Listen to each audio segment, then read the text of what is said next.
morning. So, we are going to discuss today the Bayes decision theory for binary features. So far what we have discussed is assuming that the feature vectors are distributed following some normal distribution of the form P of x given omega I is equal to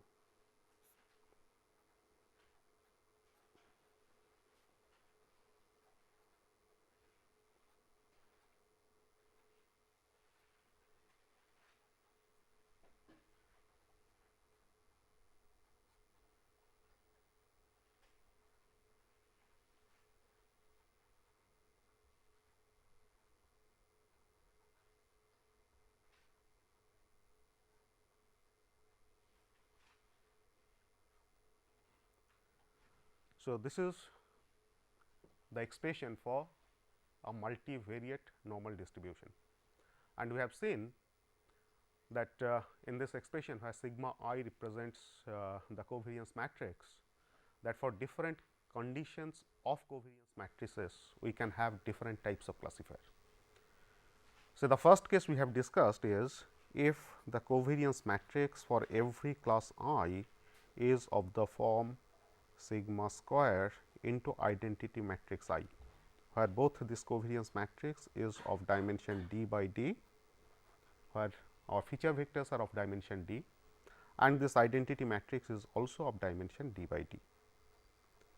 So, because this is identity matrix, so this simply says that covariance matrix is a diagonal matrix, where every diagonal element is of value sigma square. That means, every component have the same variance, whereas off diagonal elements are equal to 0. So, because off diagonal elements are zeros, so the components, different components of the feature vectors are statistically independent. Okay. So, in such cases we have seen that the classifier is nothing but a linear classifier, or when we talk about the discriminant function, the discriminant function for individual classes, they are also linear functions, and because they are linear functions, so the classifier which employs these linear functions to classify an unknown feature vector, that is a linear machine. Okay. And in particular, if we want to find out the decision boundary between two different classes, the ith class omega I and the jth class omega j, the decision boundary between these two different classes is a hyperplane which is orthogonal to the line joining mu I and mu j, where mu I and mu j's are the centers of the classes omega I and omega j. So, effectively I have a situation something like this, that if I have mu I somewhere over here, which is the mean of the class omega I and mu j somewhere over here, then the decision surface is orthogonal, is a hyperplane which is orthogonal to the line joining mu I and mu j. Okay. And if the a priori probabilities P of omega I is equal to P of omega j, then this decision boundary or the decision surface becomes an orthogonal bisector of the line joining mu I and mu j. Okay. So, this was our simplest case. In the second case, we have seen that if sigma I is equal to sigma, that is every class or the samples belonging to every class have the same covariance matrix, but otherwise the covariance matrix is arbitrary. Unlike in the first case where covariance matrix has a specific form like this, in the second case the covariance matrices are arbitrary, but every class have the same covariance matrix, which ideally means that the points belonging to the same class or the points belonging to different classes, they are clustered in hyper ellipsoidal spaces of same shape and same size. Okay. And in such case, we have seen that the discriminating function that we get for different classes, they are also linear.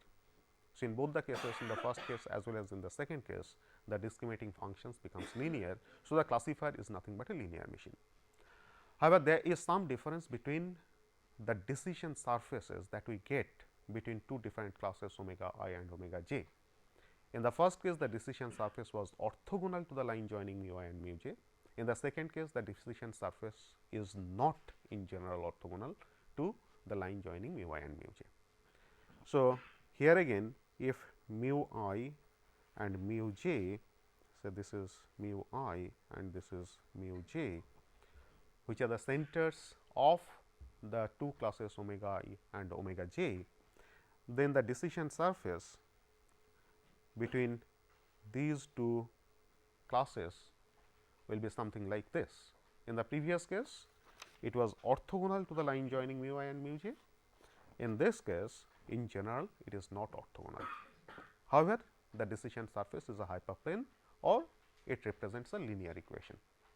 Okay. And here again, if the a priori probabilities p of omega I is same as p of omega j, then this decision surface, though it is not orthogonal to the line joining mu I and mu j, but it will pass through the point which is midway between the points mu I and mu j. Okay. And the third case, we have said that the covariance matrices of different classes are totally arbitrary. Okay. So, for ith class, I will have one covariance matrix, for jth class, I will have another covariance matrix. So, that effectively means that the clusters or the points vectors belonging to different classes, they are clustered into hyper ellipsoidal spaces. In the second case, the hyper ellipsoidal spaces are of same shape and same size. Okay. In this case, the points belonging to different classes will also form hyper ellipsoidal spaces, but these hyper ellipsoidal spaces may not have same shape or may not have same size. So, they will have different shapes as well as different sizes, but the points belonging to the same class, they form an hyper ellipsoidal space. Okay. However, in all these three different cases that we have discussed, we have assumed that the feature vector x is continuous or the individual components of the feature vector x, because our feature vector x is nothing but a d dimensional vector having the components x 1, x 2 up to x d. So, it is a d dimensional feature vector. Okay.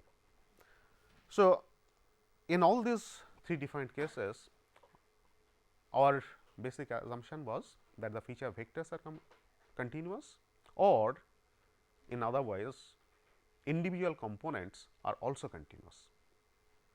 That effectively means that if I consider a d dimensional feature space, then the feature vector can be represented by any point, is represented by any point within that d dimensional feature space.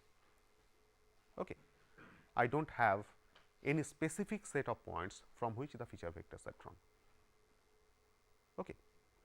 However, in most of the practical applications, and particularly these days as we are working with digital computers, so all the data that we get are digital data, and the moment we get digital data, the vectors that we generate are no more continuous, rather they are discrete vectors, or every component of the feature vector, every x I will have discrete values. Discrete values means it will assume one of a set of specific values.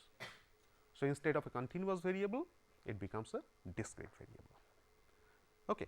So, when it is a discrete variable, in that case, in all our previous lectures, wherever we have talked about integration, the integration is to be replaced by summation, and the summation has to be carried out over the discrete space. Okay. So, we will take a specific case of this discrete feature vectors. Okay. So, let us consider a case where, so we will have our feature vector x, which will be discrete. Okay. And we consider a specific case of a 2 class problem.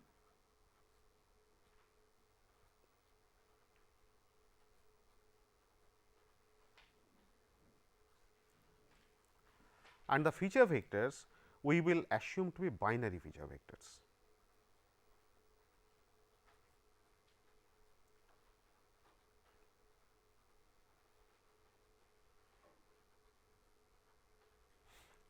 Binary feature vector means every component of the feature vector will assume binary value either 0 or 1. Okay. So, when I have this feature vector x, which is given by x 1, x 2 up to x d, again we assume that we have d dimensional feature vectors. Okay. Every component of the feature vector x 1 or x 2 or x 3 can assume either a value equal to 0 or a value equal to 1. So, that means that if a feature vector is taken from a particular class, it will say whether a particular feature is present or it is absent. Okay. So, when I have this sort of binary feature vectors, we will also assume that different components of these feature vectors are conditionally independent. Okay. To have something similar to statistical independence of different components in continuous feature vectors. So, here also we will assume that different components of the feature vectors are conditionally independent. Okay. So, every feature value in this feature vector x I, every feature value can have a value either 0 or 1. Okay. So, it will say whether the feature is present or the feature is absent, and correspondingly the probabilities will be something like this. So, every feature component will be represented by a probability value, where the probability is something like this, that I will represent p I to represent the probability of the ith component. Okay. So, the p I will be equal to probability that component x I is equal to 1, given that the true state of nature or the true class is class omega 1. Okay. We are considering a 2 class problem. So, we have classes omega 1 and omega 2. Okay. So, p I represents probability that x I is equal to 1, given that the true state of nature is omega 1. Similarly, q I is probability that x I, the same component, is equal to 1, given the true state of nature is omega 2. Okay. So, given this type of probability measures, it simply means that if I have a situation that p I is greater than q I, okay, in such cases it simply means that ith component x I is more likely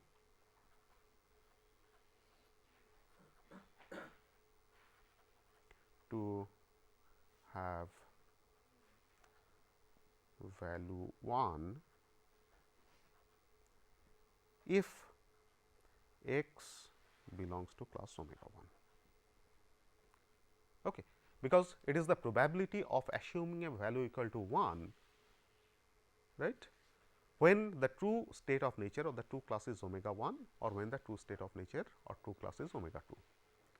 So, if p I is greater than q I, that simply means that if the sample is taken from class omega 1, then it is more likely that the ith component x 1 will have value equal to 1, or x I will have a value equal to 1 more frequently if the vector is taken from class omega 1. Okay. And if it is taken from class omega 2, then it is less frequent that the ith component x I will have a value equal to 1. Is that okay? So, when I have this kind of situation, now let us see that what are the cases in which this kind of feature vectors are more useful. Say for example, if we want to find out the health of a plant, say a power plant, if I want to determine the health of a power plant, then what we normally do is there are a number of sensors which are used to monitor different parameters of the plant, and after monitoring those different parameters you decide whether the plant is okay or there is some danger in the plant. Okay. And when you monitor the sensor outputs, you just see that whether the sensor output is above a threshold level or below a threshold level.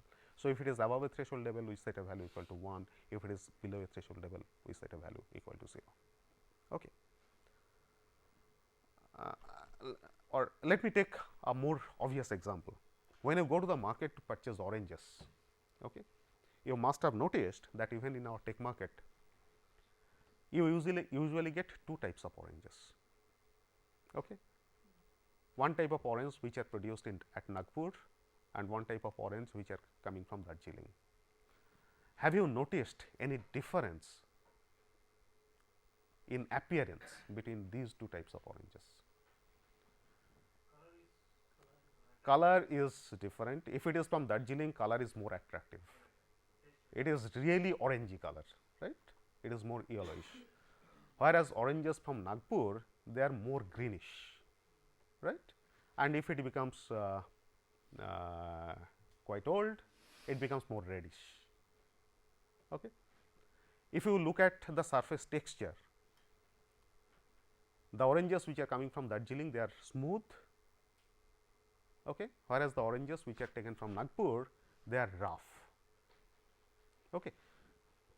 So, if simply based on these two features, I want to have an automated machine which will simply classify, tell me that whether this is a Darjeeling orange or a Nagpur orange. Okay. So, it will try to take that decision based on the color in the simplest case, or it will try to take the decision based on the feature, the texture feature. Okay. So, if I keep some of the feature vectors like whether the color is yellowish, answer will be either yes or no. Okay. Whether it is greenish, answer will be either yes or no. Okay. Whether it is smooth, answer will be either yes or no, right.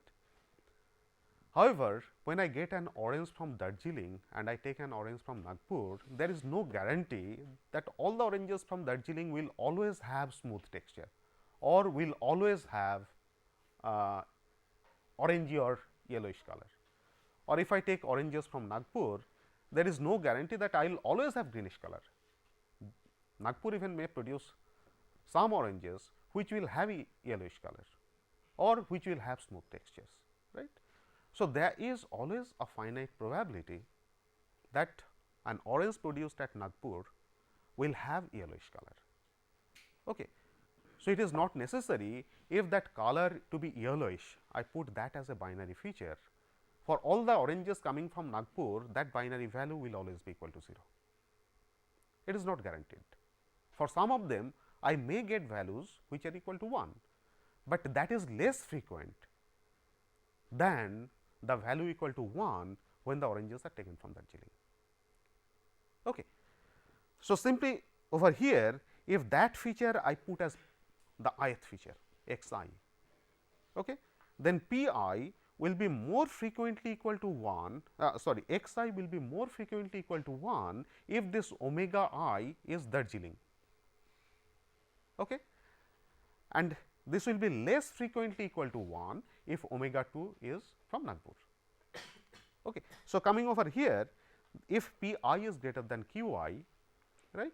So, it simply explains this particular situation, that if for oranges coming from Darjeeling, I will have more number of oranges having yellowish color than the number of oranges I get with yellowish color from the Nagpur oranges. Okay. So, this is a typical situation like this, right. And what does conditional independence mean? The texture and the color, they are independent. I mean, if the texture is rough, that does not necessarily mean that the color will be greenish, or if the texture is smooth, that does not necessarily mean that the color will be yellowish. Okay.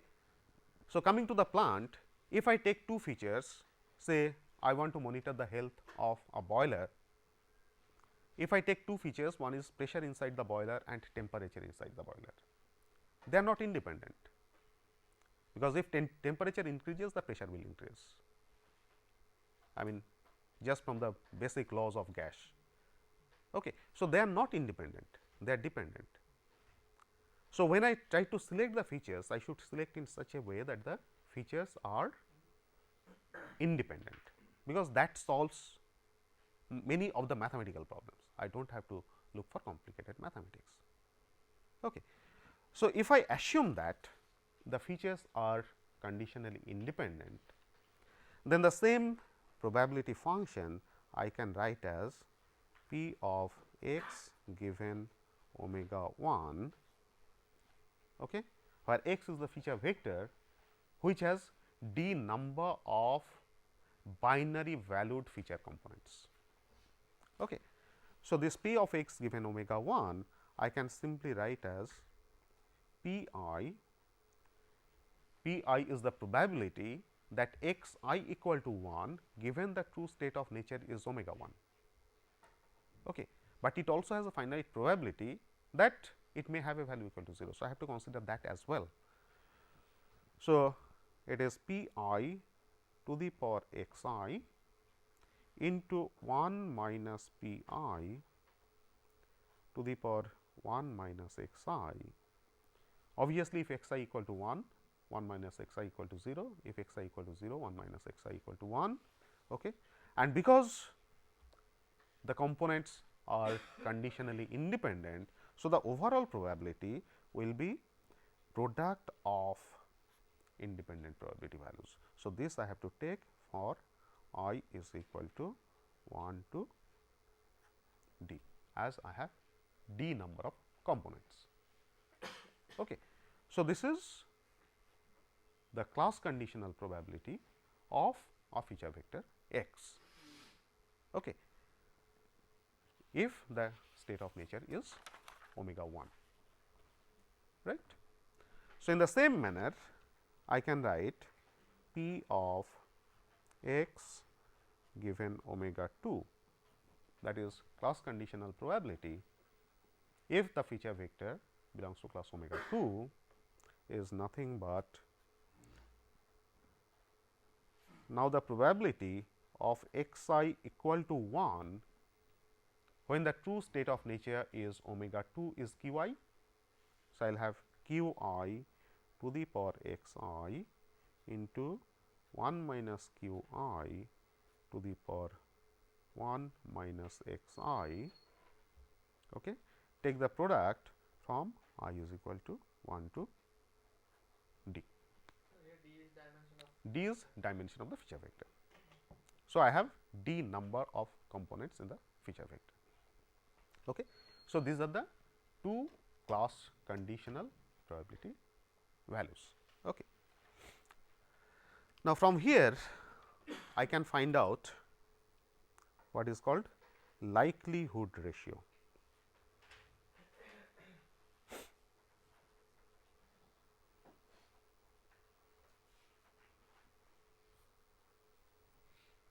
So, the likelihood ratio is given by p of x given omega 1 upon p of x given omega 2, which is nothing but, if I simply multiply these two, it becomes p I upon q I to the power x I, okay, into 1 minus p I upon 1 minus q I to the power 1 minus x I. Okay. Take the product over I varying from 1 to d. Okay. So, this is what is the likelihood ratio, right. X I is a single component, it is a scalar. Yeah, X I is a single component. The capital X is the vector, okay, having d number of components. So, but the value of I will vary from 1 to d. Okay. Now, we know that the decision surface or decision function between the two classes, given two classes, is given by g x is equal to log of p x given omega 1 upon p of x given omega 2 plus log of p omega 1 upon p omega 2. This we derived earlier. Okay. Now, if we put this p of x given omega 1 upon p of x given omega 2, which is equal to this expression, if I put this expression into this function, okay, so it will give us, because we are taking logarithm. So, the product term over here will be converted to sum of logarithmic functions. Okay. So, what I simply get is g x is equal to summation of x I, because here x y was a power, right. So, this will become a product of the in the logarithmic term. So, it is x I, then log of p I upon q I plus 1 minus x I log of 1 minus p I upon 1 minus q I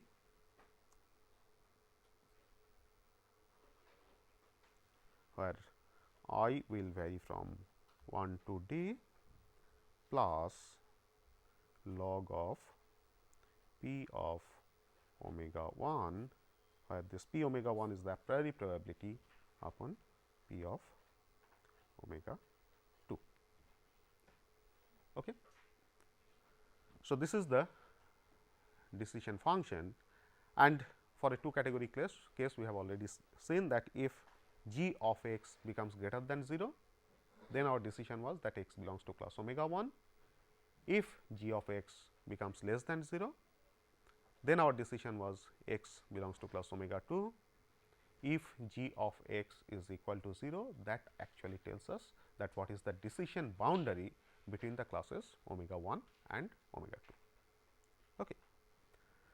Now, if you notice that this equation is a linear equation,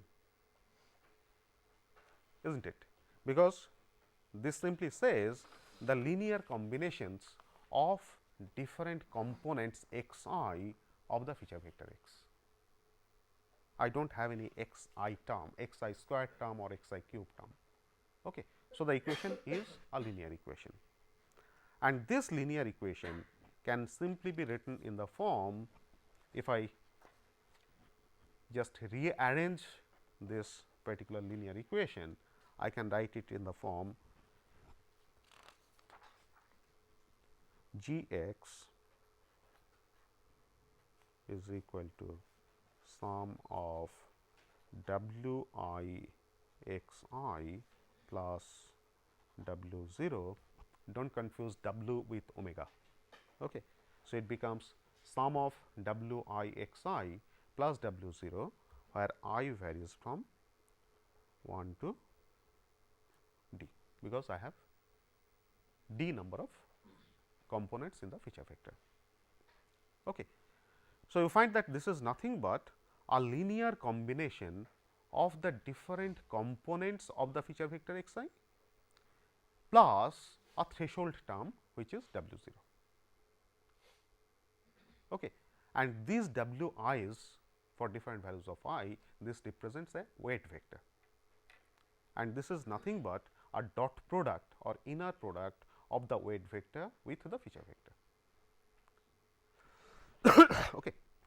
So, when I write it like this, over here this W I is simply log of P I into 1 minus Q I, that is quite obvious, okay, because you find that this becomes x I into log of P I minus x I into log of 1 plus P I or plus x I into log of 1 minus Q I.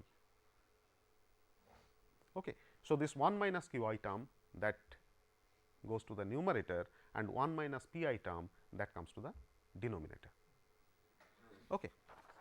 So, it simply becomes log of P I into 1 minus Q I upon log of P I into 1 minus Q I upon Q I into 1 minus P I, okay, where I varies from 1 to d, right, because I have d number of components in the weight vector as well, and W naught, that is the threshold, is given by log of 1 minus P I upon 1 minus Q I, okay. Sum of this for I is equal to 1 to d plus log of P of omega 1 upon P of omega 2. Is that okay? Now, if you analyze this, as I said that our decision will be that if g of x is greater than 0, then we decide that x belongs to class omega 1. If g of x is less than 0, then we decide that x belongs to class omega 2. If this is equal to 0, that is a boundary case. Okay.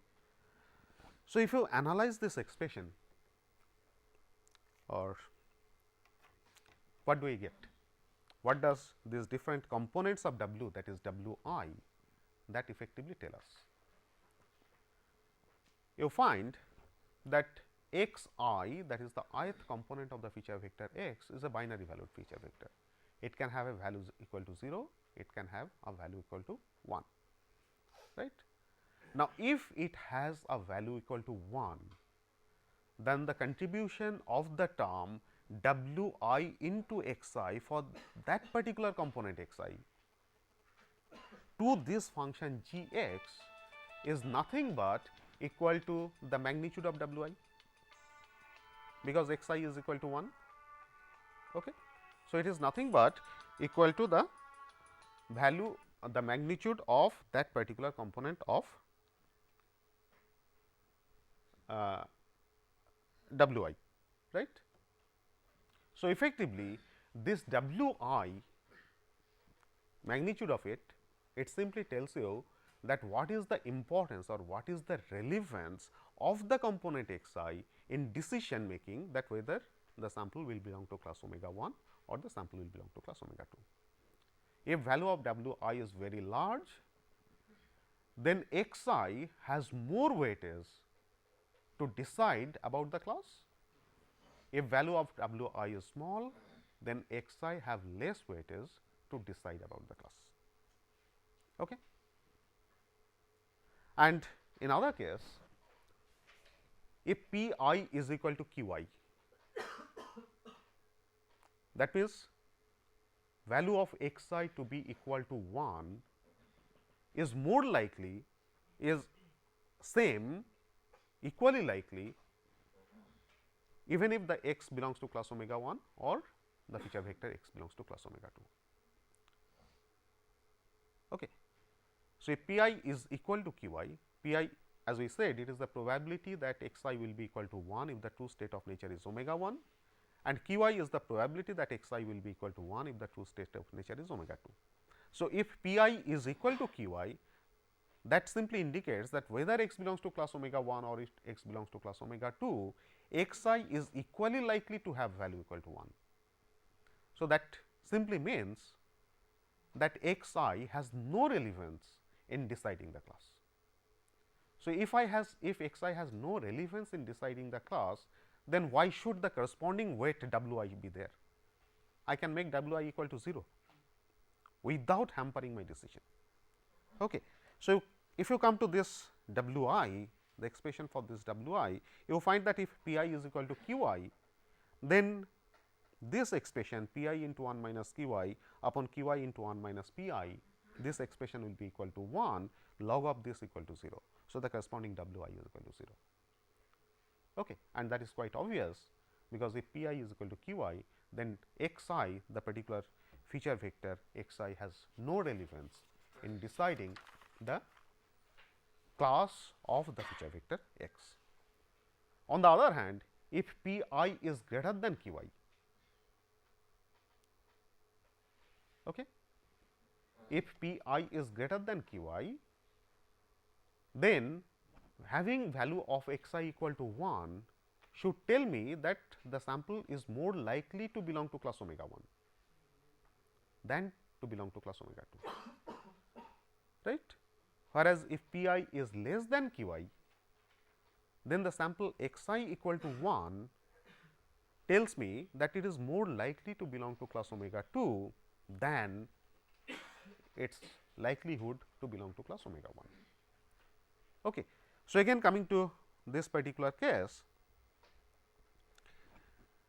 if p I is greater than q I, okay, if p I is greater than q I, then obviously 1 minus q I is greater than 1 minus p I, right.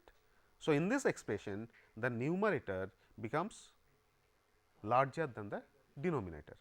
So, this value is greater than 1, and when this value is greater than 1, value of w I is positive.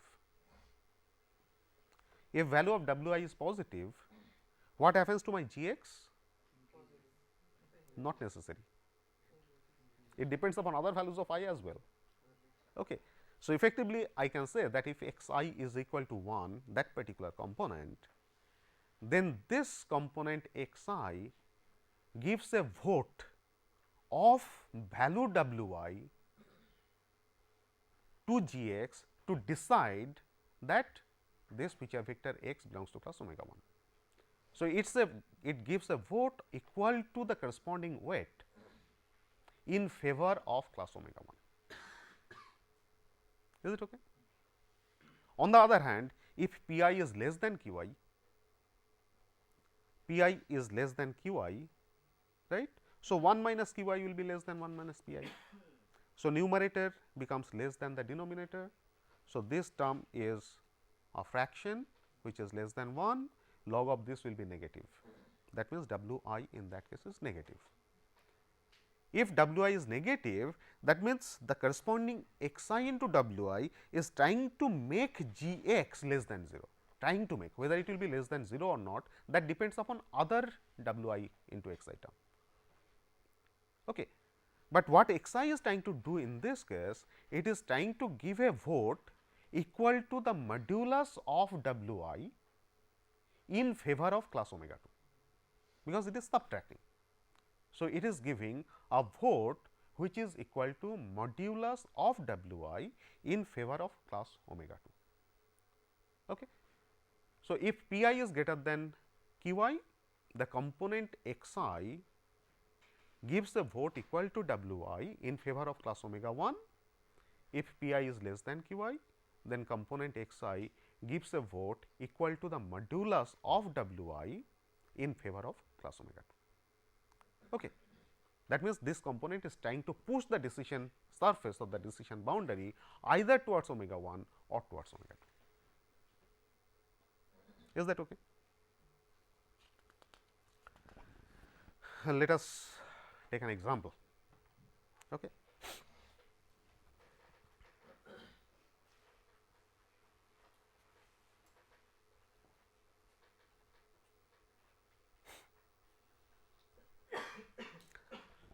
So, let us consider a 3-dimensional space or 3-dimensional feature vectors.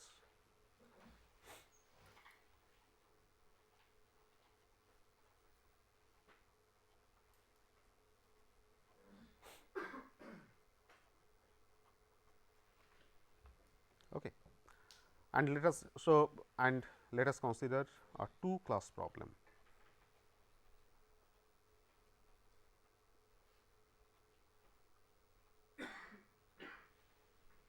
That is, I have classes omega 1 and omega 2. So, these are the 2 classes I have, right, and every feature vector is a 3-dimensional feature vector, where every individual component can be either 0 or 1. Okay. And let us also assume that the a priori probabilities p of omega 1 is same as p of omega 2, which is equal to 0.5. Okay. And let us assume that value of p I is equal to 0.8 and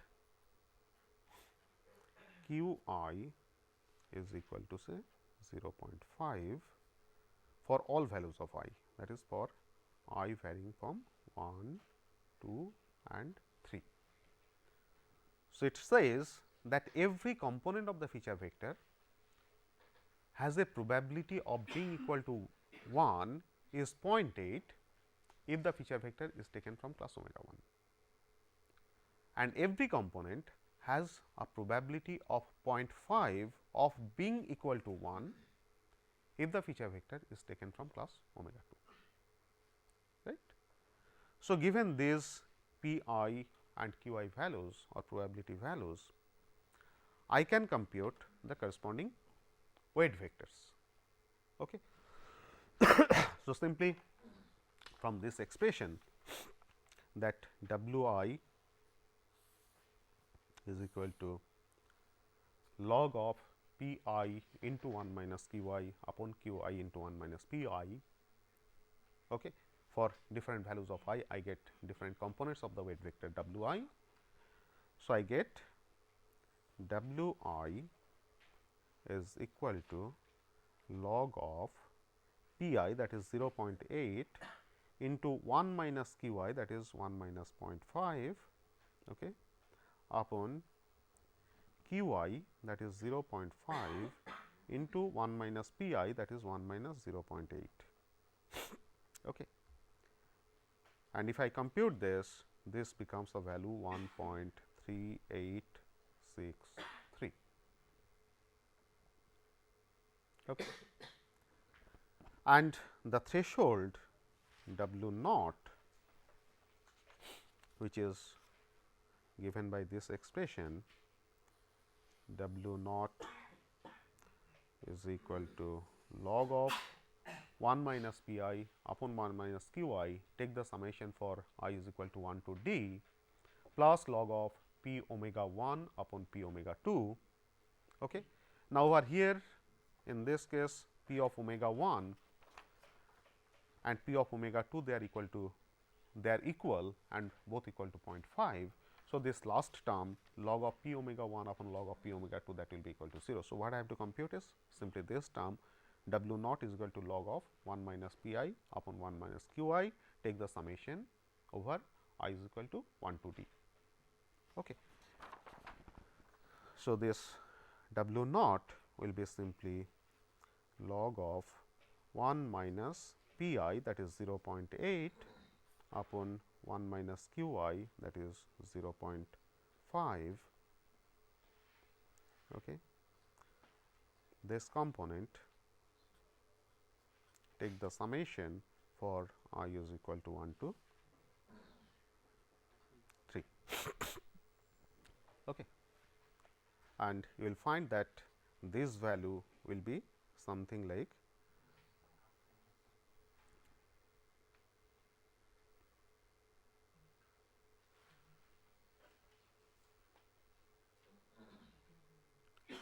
okay. It will have a value something like this. So, given this, the decision surface between the classes omega 1 and omega 2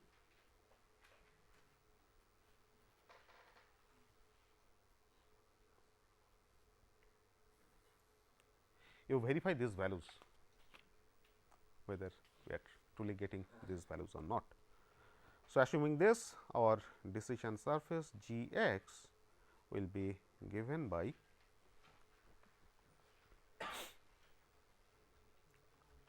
sum of 1.3863 x I, where this I varies from 1 to 3, because I have 3 number of components. So, this is nothing but 1.3863 x 1 plus 1.383 x 2 plus 1.383 x 3 minus 1.2, this is equal to 0. Okay. So, if I try to plot this decision surface in 3D, one point you might have noticed that because our features are binary features, okay, every feature component can assume a value either 0 or equal to 1. So, every feature vector will be represented by a vertex of a hypercube in the d-dimensional space. Okay. It can be either 0 0 0 or 0 0 1 or 0 1 0 or 1 0 0 and so on. So, every feature vector will be represented by a vertex in the d-dimensional space of a hypercube. Okay. So, if I try to plot this decision surface, the decision surface will be something like this.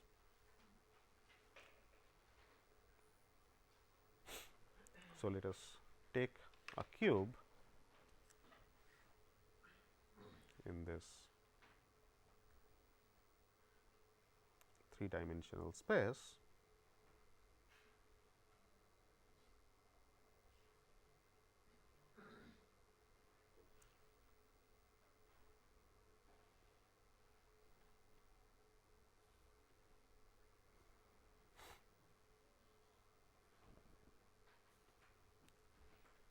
Okay. And if you plot the surface will come out to be something like this.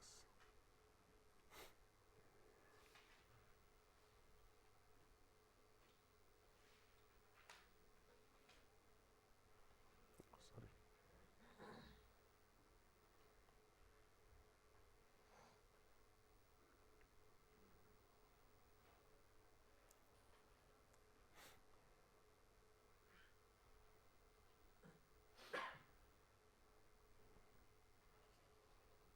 Okay.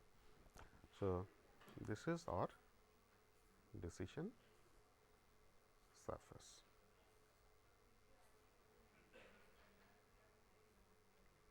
Okay.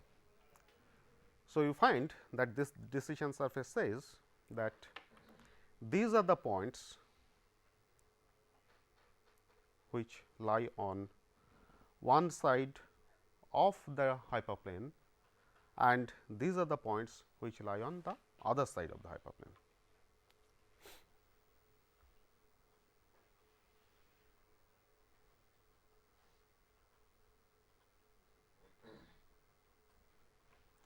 Okay. So, it simply says that if at least two vectors of the feature, if at least two components of the feature vector are equal to 1, then the point is classified to class omega 1. Okay. But sir, it should be at least 1, because equation says if it is at least 1, that means the component is 1, then on it is greater than. Which one? The equation for this decision surface that you have just right. This one. Yes, If, yeah. At least 1 is.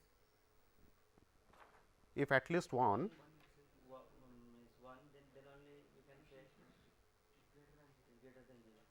Oh, right. I mean, it is the other way. These are the points which are put to class omega 1, omega 2, and the other side is put to class omega 1. Okay. So, it says if at least one of them is equal to 1, then the decision will be in favor of class omega 1. Okay. Otherwise, the decision will be in favor of class omega 2. Is that okay?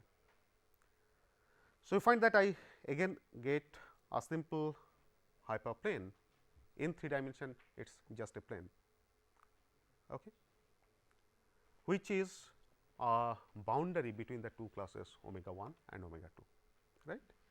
So, if the probability values are different, if different PIS have different other values, then the position as well as orientation of this plane may be different.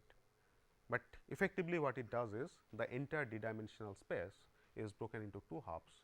One half will be given to class omega 1, the other half will be given to class omega 2. Okay. The nature will be a bit more complicated when the number of classes are more than 2, because then we have to think of more than one decision surfaces and how they combine. Okay. Axis represents x 1, x 2, x 3, right.